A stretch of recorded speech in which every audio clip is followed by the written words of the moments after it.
வீடே மணக்கிற மாதிரி மணல் மணலாக எப்படி நெய் செய்யலான்னு பார்க்கலாமா வாங்க. 2 வீக்ஸாக ஸ்டோர் பண்ணி வச்சுருக்கிற பாலோட ஆடை இது. அதை நான் கொஞ்சமாக எடுத்து போட்டு மிக்சியில் போட்டு கொஞ்சம் கூலிங் தண்ணி ஊற்றி நல்லா மிக்சியில் அடிச்சுக்கணும்.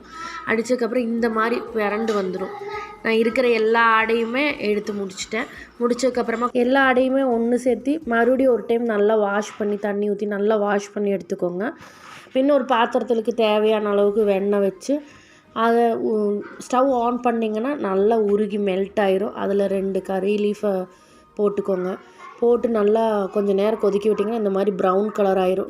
நுரையாக இருக்கும், அதனால ஒன்றும் இல்லை. கொஞ்சம் நேரம் கழித்து பார்த்திங்கன்னா இந்த மாதிரி தெளிஞ்சிருக்கும். அது ஒரு கண்ணாடி பவுல்லேக்கு மாற்றிக்கோங்க. அதுக்கப்புறம் நெக்ஸ்ட் டே எடுத்து பார்த்திங்கன்னா இந்த மாதிரி மணல் மணலாக வீடே மணக்கிற அளவுக்கு நம்ம நெய் ரெடி பண்ணிக்கலாம். நீங்களும் இந்த மாதிரி ட்ரை பண்ணி பாருங்கள். தேங்க்யூ.